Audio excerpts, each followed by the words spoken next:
I have been a business owner for over 15 years, and the amount of things that I have learned in that time that I wish I could tell my younger self is massive. This is a continuation of the 10 things I wish my younger self could know with an additional 10 things. So we're getting up to 20 things I wish the younger version of me knew when I first opened my business.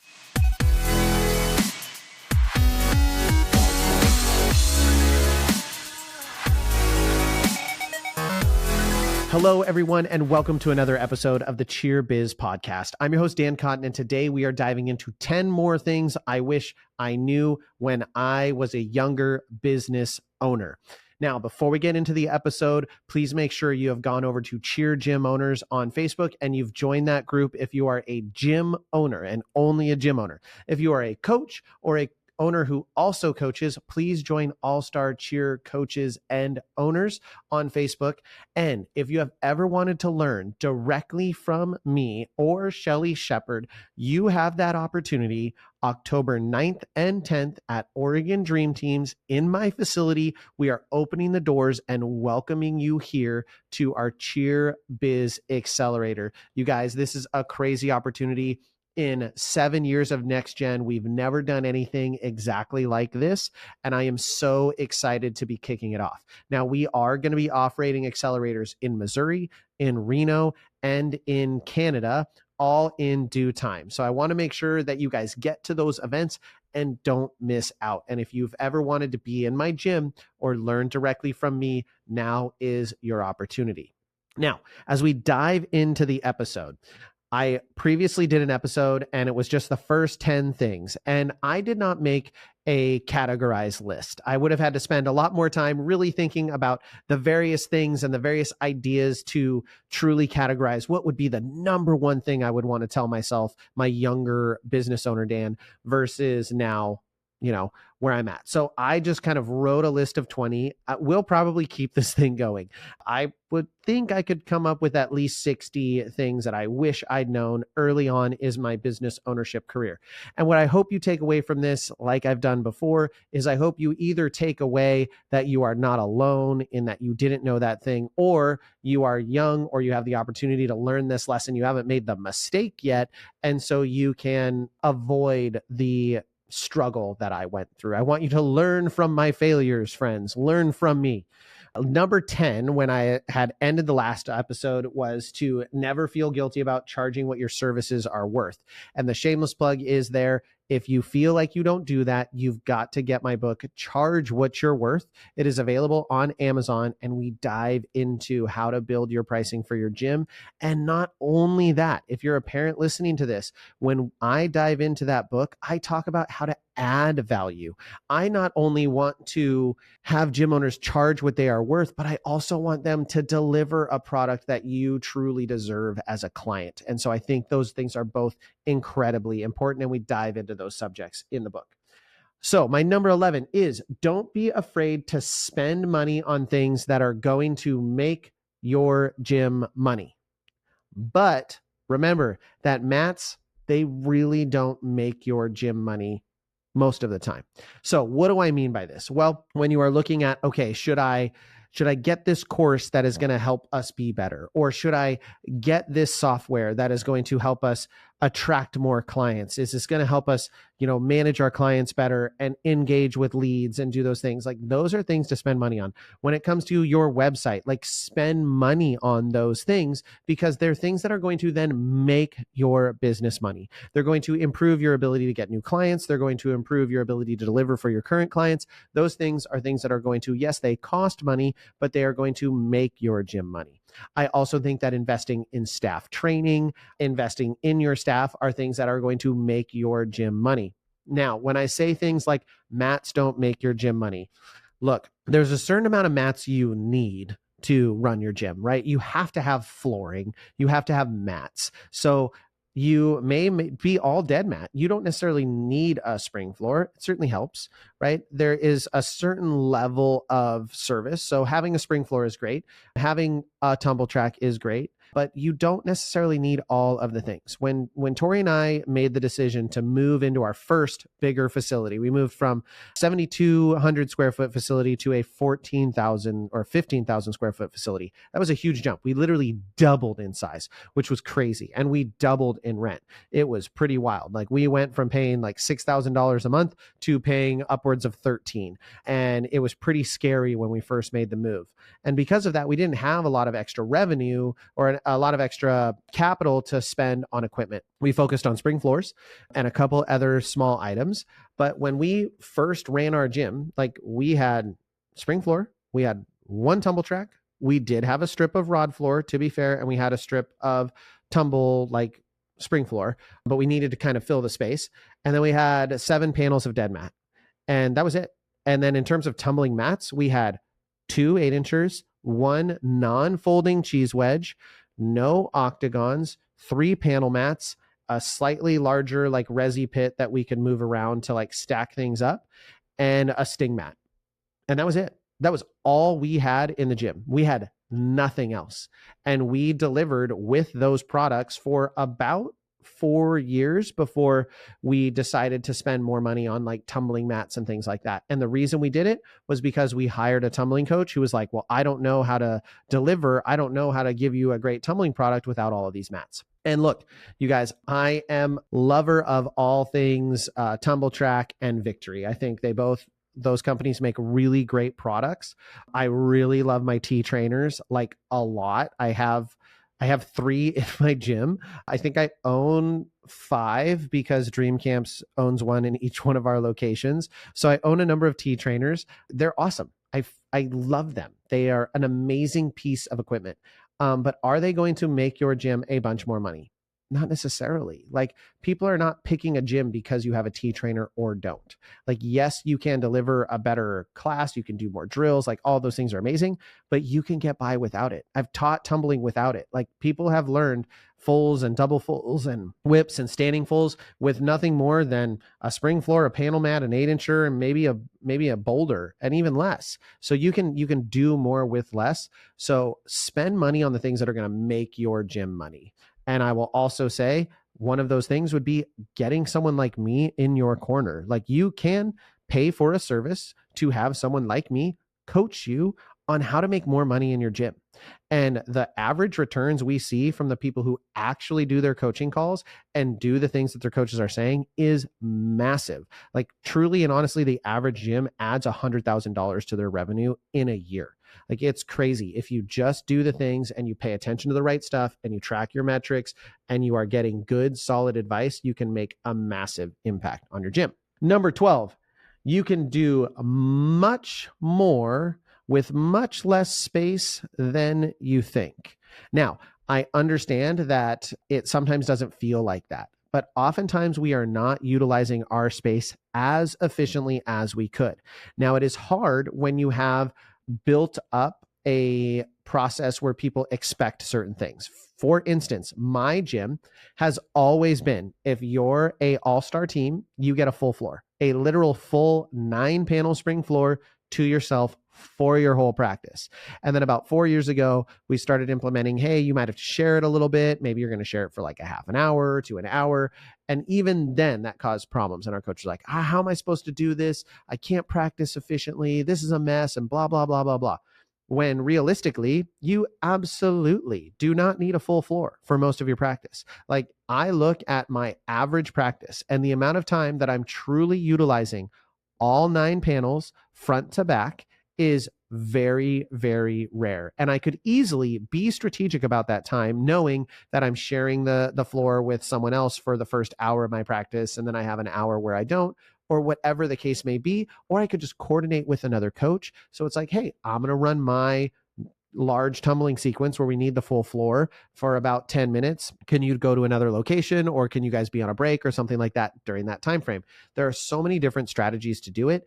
You absolutely can practice 2 teams on 1 full spring floor easily.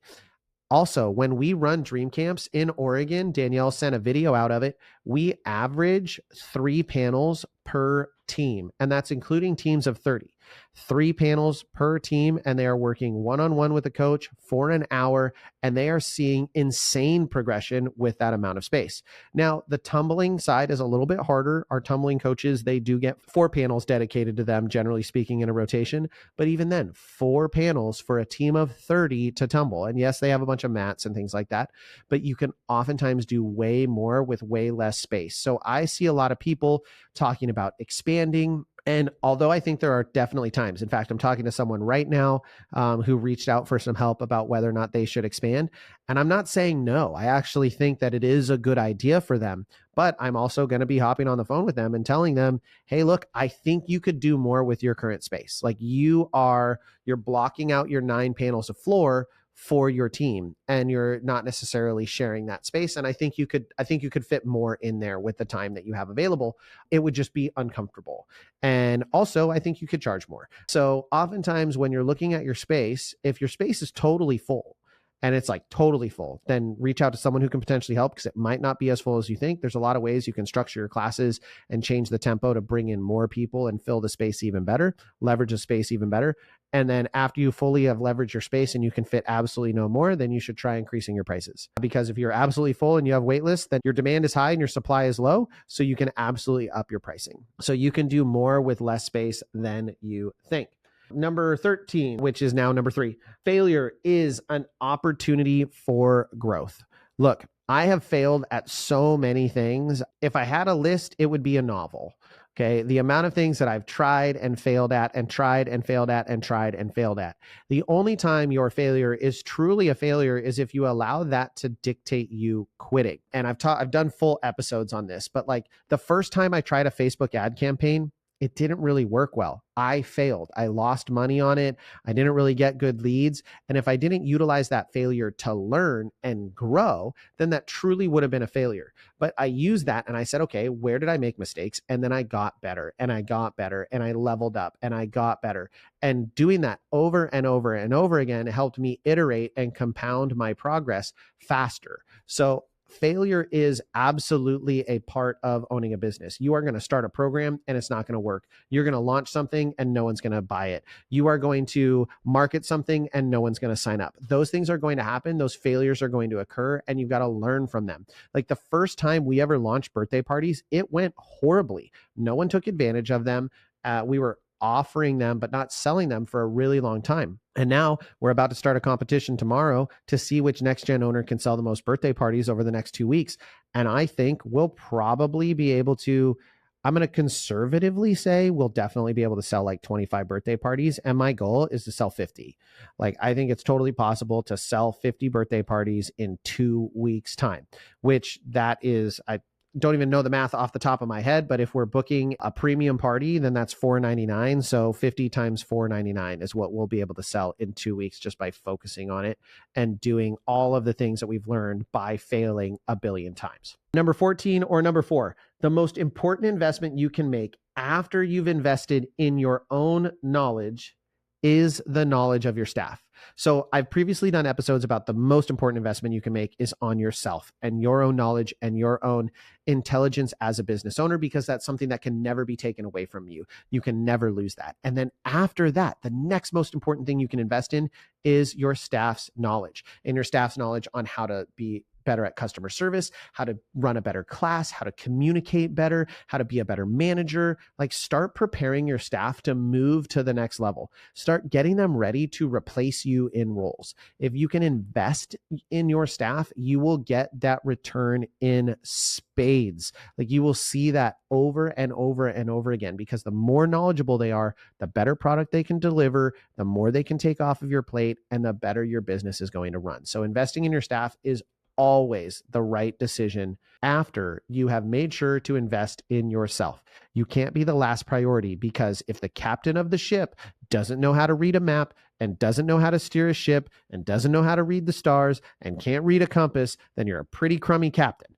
So you got to make sure that you know how to do all of those things before you start investing in all of your staff knowing how to do all of that stuff. Number 15 or number 5, culture is one of the most important things you can build in your business. You absolutely have to focus on the culture. I did an entire episode on this about culture and why it is so important and how it makes your gyms truly thrive, right? You have to be focused on the culture of your gym. It is so, so important. And if you don't do it intentionally, it will not just manifest itself. You can't just speak these things into existence. You actually have to invest in it. You have to spend time thinking about it. You have to reinforce it. And you actually have to believe in the things that you are saying if you want a culture to take root in your program.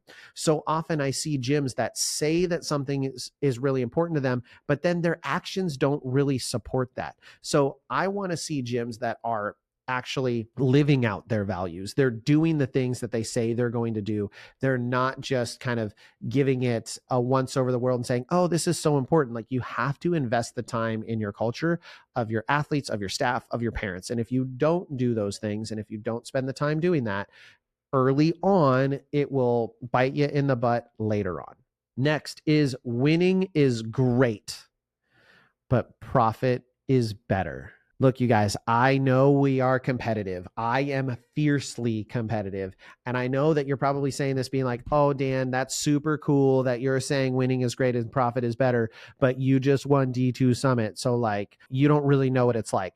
Look, I've lost a heck of a lot more than I've won. It's the first time I've won D2 Summit in my division. It's the first team in my gym to have won D2 Summit. So like, I've lost plenty, y'all. I've lost plenty. I've never gone to Worlds and won, never had anything like that. Why? Because I prioritize my culture and my values and my profit margins over winning.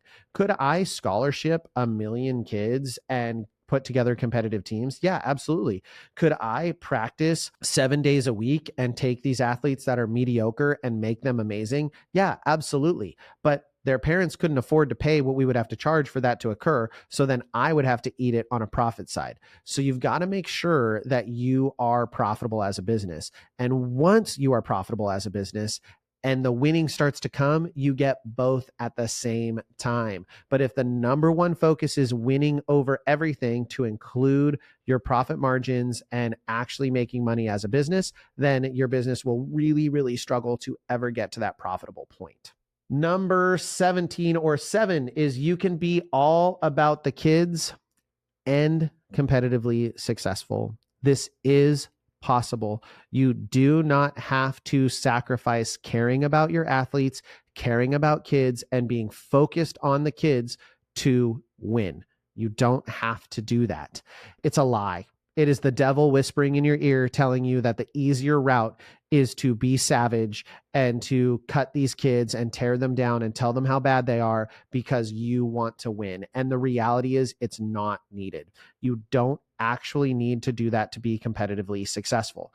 You have to be intelligent as a coach and place kids in the correct level. Now, I don't believe that you are not being about the kids when you level your teams correctly. That's not being about the kids. It's actually placing the kids in a position to be successful and not fail. So I don't think those two things don't go together, but you can be competitively successful. You can win and be all about the kids. And I'll just shamelessly say again, like our team that won last year, I absolutely care about every single athlete that was on that team. And like, I showed it throughout the season. I did care. Did we have to balance being competitively successful versus, one individual athlete's feelings? Yes.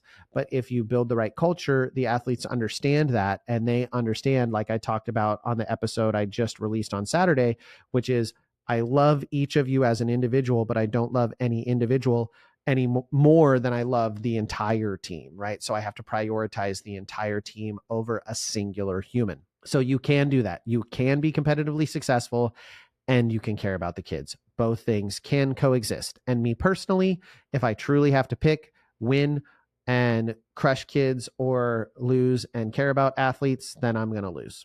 And that's just me. And my parents all know that. And that's Tori. And we're good with that. Number 18. Things that you think are impossible aren't. Shoot the shot. Okay. Take the risk, shoot the shot. The things that you think you cannot do are not actually impossible. You just don't know how to do it yet. Nothing is truly impossible in business. Like, you can do it. You're in a tiny little town. Can you start $1 million business? Yes, you can. You want to make your living owning a cheer gym? You can absolutely do it. You want to have full-time employees with health benefits and retirement benefits and people who can treat this like it's their real job? You can do that. You want to start some brand new program? Shoot the shot. You can do it. Now, all of this comes with a caveat of make sure you're making good financial decisions. You need to be making smart choices. But there are so many things over the years that I talk myself out of, or I let people who don't know anything about running a business talk me out of. Like, I listened to my staff who were like, oh no, you can't do that. And they were wrong. Like, they didn't know any better. More dreams have been killed by people without knowledge of the thing than anything else. Like, the amount of well-intentioned parents who've said, oh, don't take that risk, don't do that, to talk their kids out of doing something, who then talk them out of doing something that could have been really, really great. Like, and that's your parents' job. Your parents' job is to protect you. Your friends ultimately are trying to look out for you, but they don't know your business. They don't know what you're trying to do. They don't know your goals. Like, I have no doubt that people told Elon Musk and Steve Jobs and all of these other amazing entrepreneurs over the years, like, oh, you shouldn't do that. And they did it anyways, because you have to shoot the shot. Nothing is impossible unless you don't allow yourself to achieve it. You are the limiting factor on those things. All right. And hire someone to, so number 19, hire someone to work your front desk. This is an amazing investment. Okay. After you've hired your staff, I don't think this is the first hire you should make necessarily, unless you have it in your budget. But after you have some coaches, or if you're the number one coach, then hire someone to work your front desk.